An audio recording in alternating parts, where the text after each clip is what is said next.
Hürmetli vatandaşlarım, kardeş kifaçilik siyerlerini vatandaşlarımızga tanıştırdık ve sözlep ettik. Endilikte tahlil kılaylı. Koreyanın vaziyeti helikadek. Hazır Piyav Çinkuy asası kanun sotunun mecburlişi yaki ilan kılış bilen hizmetinin istifa bedi. Lekin bu ayal prezidentinin Piyav Çinkuy'nın bulup sat sistemisini Koreyaga elip kirishga qo'shilganligi, da'vatda bo'lganligi va Koreyaga sat sistemisini o'rinlashtirishi biz qo'llaydigan siyosat edi. Endi bu ishlar endi bu ishlar endi Koreyadagi ishlar qolsin. Endilikda biz qaytib kelaylik. Reis Xi Jinping, siz hozir Washingtonga ziyoratga keldi ekansiz. Amerika Qo'shma Shtatlarning davlat ishlar kotibi Rex Tillerson 18-kuni Beijingga ziyoratga bordi ekan.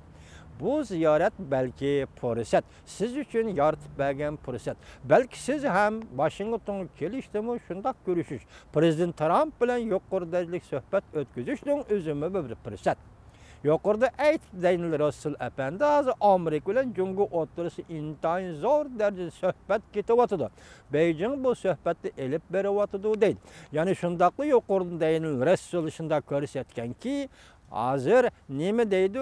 Cungu'nun içki vaziyetinin eğirlik derdisi Cunguluklarının özüge aydın deydi. Hatta bu eğirlik derdisi benim tasavvur kıldığım vaktimde kedim ben. Ben tasavvur kıldığım her kandak vakit kedin eğir deydi. Elbette şuya kelgellikini biz hem görüp duruptuk. Mesela hazır siz eytidiğin Şinjan'da bizden Uyguristan'ımızda müstemlikedi elip birivatkan bastırı şirketlerimiz cemiyet tertibüçü elip birivatkanı zoravallık ve kattık yukarı besimlik siyaset yaki devlet terörizmi.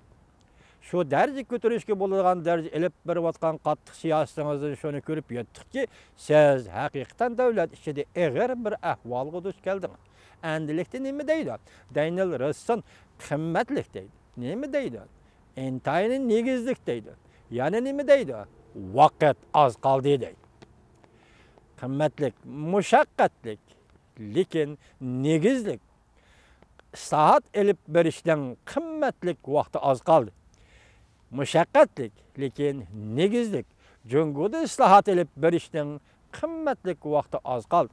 Reis Xi Jinping efendi yukarıda biz görüp öttük. Halk pulunu halkaralaştırış mağlup buluptu. Halk pulunu halkara pul seviyete kirgiziş mağlup buluptu. Şundakla men işini men sizden bir yol ve bir belval siyasetiniz hem şundak mağlubiyet aldı duruptu. Siz reis bop hakimiyet başına kelgenden başlayıp Amerika karta ta'kidlayotgan bir sözünüz. İki devletning çoğ devletlik hukuku ordini, yani çoğ devletlik münasebetini tiklaş. Yeniçe Amerika Cungu münasebetini tiklaş siyasetiniz bu Amerika'da pazar tapalmay kaldı. Şunun bilen siz ahırı bu siyasette vaz geçtiniz.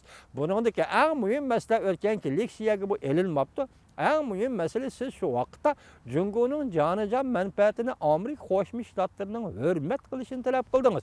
Bir yerde iki hukum var. Biri hürmet kılış, ikincisi itiraf kılış. Bundak degende Cungu'nun hükmürallığını yaki mevcut hakimiyetini itiraf kılış. Bu ne demek itiraf kıldıranmadınız degen gap. İtiraf kıldıranmadınız degen sözün ma'nosi şu yerde ki siz ahirki hesapta canıcan menfaatinizga özünüzдің hükmürallık kılışını mı? Yaki Hanzu milletinin milletlerge, Tibet'tek, Uygur'dak milletlerge hükmürallık kılışının kanunluk kelligini mi itiraf kıldıranmadınız? Ahırı nem boldu? Sizden bu yeni teşebbüsten vaz geçişinizge doğru geldi. Nöbet hazır Şinjan'da siz bin tüvenni şimaldın janubqa, Şimali Uyguristan'dan Janubi Uyguristan'a yürüyüş kılışka atlandırdınız.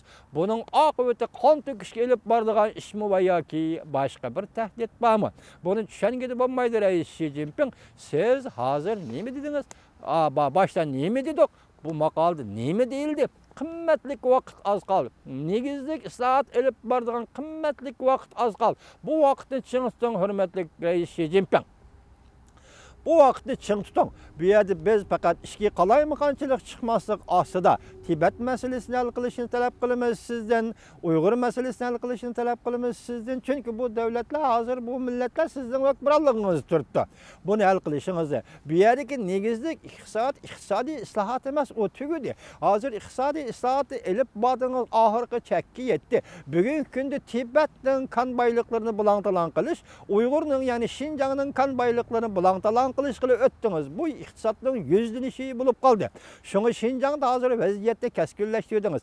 Lekin yana nimaga tayyorlik qilayotganligingizni, nimaga tayyorlik qilayotganligingizni biz bilmaymiz, lekin Amerika Qo'shma Shtatlari bilan nihoyatda zo'r darajada suhbat elib berayotganligingizni qo'llaymiz. Ham bu suhbatning bir natijaga elib kelishini qo'llaymiz. Amerika xalqiga murojaatimiz shuki, bu navbatlik hukumat Prezident Trump hukumatining Tibet masalasini, Uyg'ur masalasini uzil-kesil hal qilishini biz talab qilamiz, umid qilamiz. Biz ham 20 million Uyg'ur xalqi, 6 million Tibet xalqi, yer shardagi millatlarning qatoridagi millat, yer shardagi xalqlarning qatoridagi xalq. Biz shu bo'yicha shundoq hal qilishni, ularning talab orzulari bo'yicha shundoq hal qilishni umid qilamiz Rais Xi Jinping apandi. Siz uchun aytganda biz o'tkinchi davrni eg'izga oldik. O'tkinchi davr uchun kerak bo'ladigan birdan-bir siyosat Xuyabong sekretar Xuyabongning 6 noktalık siyaseti, 6 maddelik siyaseti, Tibet'e tatbik qilish, Uyg'urga tatbik qilish. Mesela Dalai Lama'nın otur yol siyasetini ben ancha tushunmayman. Chunki bu yerda bu strategik siyaset bo'lishi mumkin.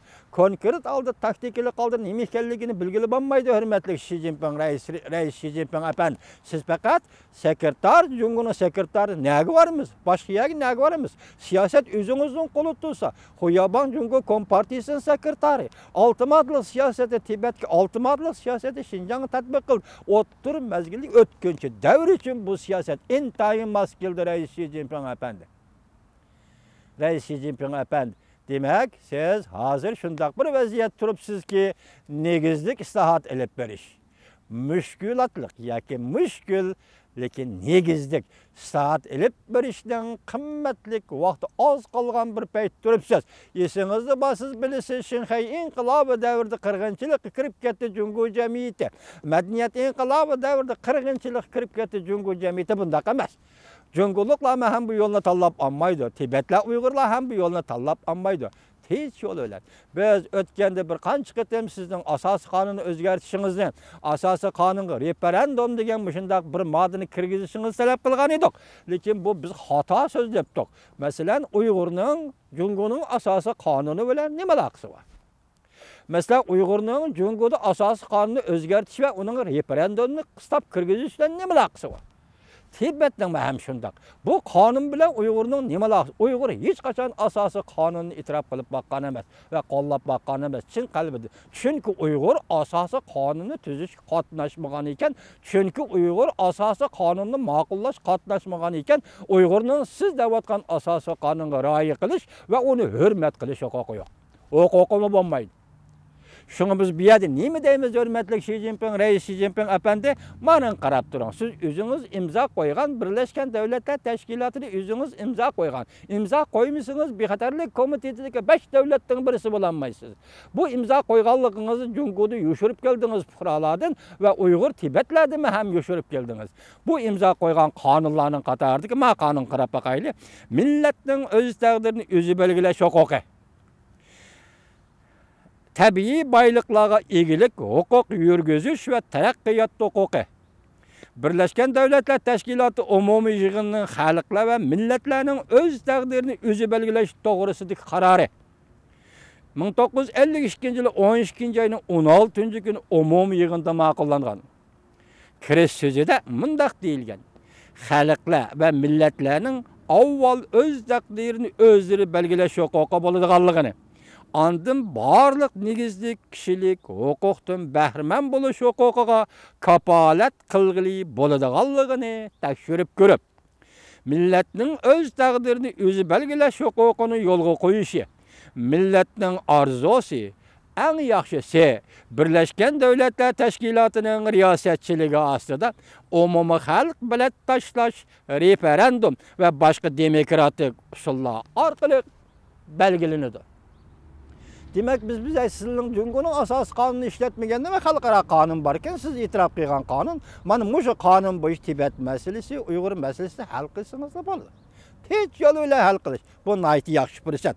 Enandan keyin nima? Cemiyet Terakkiyatı ve Terakkiyat Hitapnamesining 1969-yılı 12 ayının 11 günü Birleşken Devletler Teşkilatı'nın umumiy yig'inida ma'qullangan. Muşu kanunun 3. maddəsinin A qismida xalqlarning öz taqdirini özü belgilash asosidagi millat mustaqilligi. Xalqlarning öz taqdirini özü belgilash asosidagi milliy mustaqilligi deb belgilangan. Bu kanunlar bir tayyor turibdi. Şoňa biz bugun xalq vakillar qurultayga iltimos qilib bu asosiy qonun o'zgarishini talab qilishimizning majburi yo'q ekan. Mayli Jungo uchun, mayli boshqa uchun bo'lsin, xalqaro qonunlar bo'yicha bir taraf qilsangiz bo'ladi ekan. Bugungi oxirgi leksiyada shuni ko'rib oldikki, demak mushkulot, yani jafo mushaqqatlik, lekin negizlik islohot davri. Islohot elib berishning qimmatlik vaqti az qaldı Reis Xi Jinping. Bunu nazarda tutuşunuz lazım. Hazır siz bin tüvenini Janubi Uyg'uristan'a yolladınız. Bu kan töküşün emas da Reis Xi Jinping belki tertip saklaş üçündür. Bu işlerini yani Jungo'da kan töküş tayyorlik qilishdan iborat bu işlerini taşıyıp etin. Siz bugün ulug' bir kunda yani Amerika Qo'shma Shtatlari Prezident Trump vazifasiga o'ltirgan bir kunda hozir Amerikaga ziyorat kelyapsiz. Amerika bilan suhbatni boshlabsiz. Mushunda ahvol ostida Uyg'ur masalasi, Tibet masalasini qanday hal qilishingizni ham Amerika xalqiga topshirib ketishingizni umid qilamiz. Hurmatli Reis Xi Jinping efendi.